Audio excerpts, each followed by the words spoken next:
Indian சினிமாலேயே இந்த மாதிரி ஒரு மெயில் அனுப்பிச்ச பிறகு ஒரு தயாரிப்பாளருக்கு ஒரு மெயில் வருது, உங்க படம் வந்து சென்சர் தணிக்கை செய்யப்பட்டு விட்டது, யூஏ சான்றிதழ் நாங்க கொடுக்க ரெடி ஆயிட்டோம், 16+ கொடுக்க போறோம், அதோட முக்கியமா இத்தனை கட்ஸ் நாங்க கொடுத்துருக்கோம், இந்த கட்ஸ் எல்லாம் பேஸ் பண்ணி நீங்க உங்க படத்தை சப்மிட் பண்ணுங்க, அதாவது கட்ஸ் எல்லாம் இம்ப்ளிமெண்ட் பண்ணி சப்மிட் பண்ணுங்க, சப்மிட் பண்ண உடனே சர்டிஃபிகேட் கொடுக்குறோம். இப்படியும் ஒரு லெட்டர் கொடுத்த பிறகு மேட்டர் இஸ் க்ளோஸ்.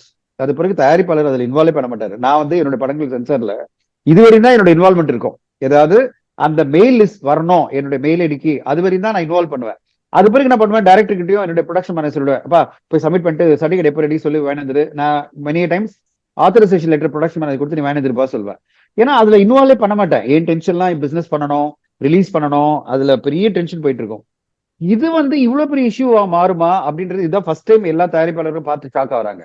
ஏன்னா முடிஞ்சு போச்சு நினைச்ச ஒரு விஷயத்த நான் மீண்டும் தோண்டி எடுப்பேன், தோண்டி எடுத்து அதுல நான் வந்து ஒரு மெம்பர் கம்ப்ளைண்ட் பண்ணியிருக்காரு, அந்த மெம்பர் கம்ப்ளைண்ட் பண்ணதுட்டு எனக்கு வேற வழியே கிடையாது, நான் வந்து ரிவைசிங் கமிட்டி நானே சுமோட்டோவா போவேன். இதுவரையும் சுமோட்டோ பவர் அப்படின்றத வந்து அவங்க சினிமா இண்டஸ்ட்ரியில யூஸ் பண்ணதே கிடையாது. அந்த ரூல் 24/13 சுமோட்டோ பவர் என்ன சொல்லுதுன்னா, இன்கேஸ் எக்ஸ்ட்ரீம் சிச்சுவேஷன்ல சேர்பர்சன் அதாவது chairman can use the suo motu power. எங்க எக்ஸ்ட்ரீம் சிச்சுவேஷன்? இதுல எக்ஸ்ட்ரீம் சிச்சுவேஷனே இல்லையே. என்னன்னா இது நார்மல் சிச்சுவேஷன். நீங்க ஆல்ரெடி சென்சர் பண்ணிட்டீங்க, அது கன்ஃபர்மேஷன் மெயில் கொடுத்துட்டீங்க. இப்போ எங்க பண்ணிருக்கலாம் இன்கேஸ் அவங்களுக்கு இந்த மாதிரி பண்ணணும்னு நினைச்சிருந்தாங்கன்னா, அந்த மெயில் வரதுக்கு முன்னாடி அவங்க பண்ணிருக்கேன்.